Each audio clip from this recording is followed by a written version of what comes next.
50 puppies in wire cages and cinder block kennels stood on their hind legs and bawled. Their fur was so matted and body wasted molted that it was hard to distinguish from one another. It looks like they never likely saw sunlight or spent a day outside the toxic room. Parent dogs are in desperate shape, blinded by cataracts and corneal ulcers, their jaws half gone or missing entirely after their teeth had rotten away. Some were so fragile they could not stand erect, and their wrists were deferred from squatting. If they can no longer breathe, they're abandoned and killed. This is a common condition of situation of dogs from puppy mills.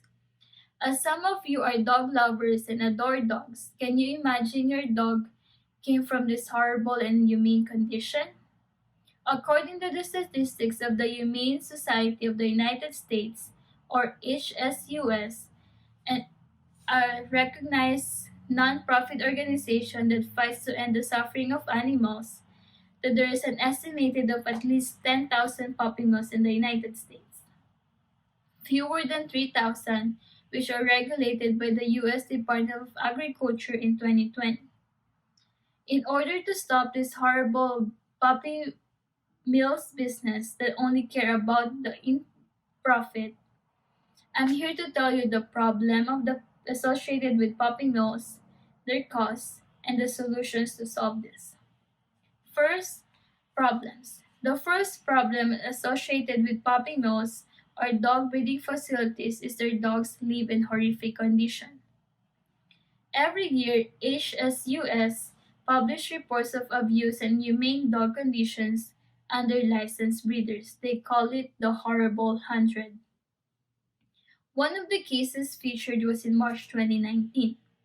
Godfrey Chow Kennel was cited by Georgia Department of Agriculture state inspector for several violations, including dogs who had no water at all or only had dirty water, multiple dogs who had fatted mar, and excessive fecal accumulation in pens.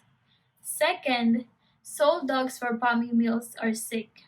In 2017, CDC published an investigation notice about outbreak of multi-drug resistant Campylobacter infections linked to contacts with pet store puppies. 30 people were infected in the outbreak from 13 different states. Second, we're discussing about the cause. Problems of puppy mills will have become worse and untolerated that they grow uncontrollable. Even though our laws and regulations governing puppy mills, there's still loopholes on it. According to ASPCA, or American Society for Prevention of Cruelty Animals, OIG acted appropriately and admirably when included in 2019 annual plan, a much-needed audit of how the USDA Animal and Plant Health Inspection Services, or APHIS, inadequately oversees commercial dog breeders to provide substandard care without any consequence or corrective action.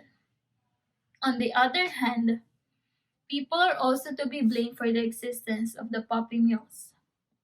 Puppy mills will not be in business if the demand for people for dogs is increasing. Breeders know how to market their animals to the people by simply putting a pink bow on their cutest dog and people buy it. Some people even choose to buy from puppy mills because it is cheaper and easy. Now, the solutions. Of course, there's another way to scale down puppy mills. First is through cutting the demand of dogs from puppy mills. Instead, adopt dogs from local shelters.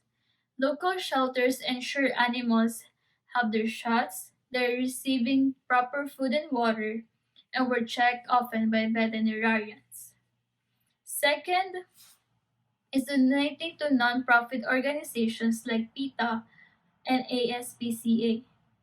If you want to be more involved in these animals' lives, you can also volunteer or join their movement to save animals.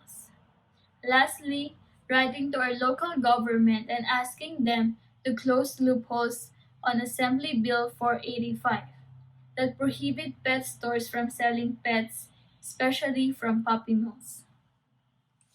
Today, we talk about the problem associated with puppy mills, that dogs from breeders' facility are in horrific condition that cause them to be sick, and the cause that this industry grew bigger uncontrollably due to the lack of supervision from the government, and the solutions: adopting dogs from shelters, supporting non-profit organizations like PETA and ASPCA, and be the voice of these animals in the government.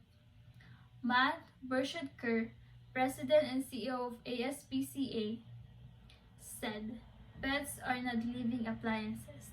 They are living, breathing, loving animals who deserve as much loyalty and compassion as they give."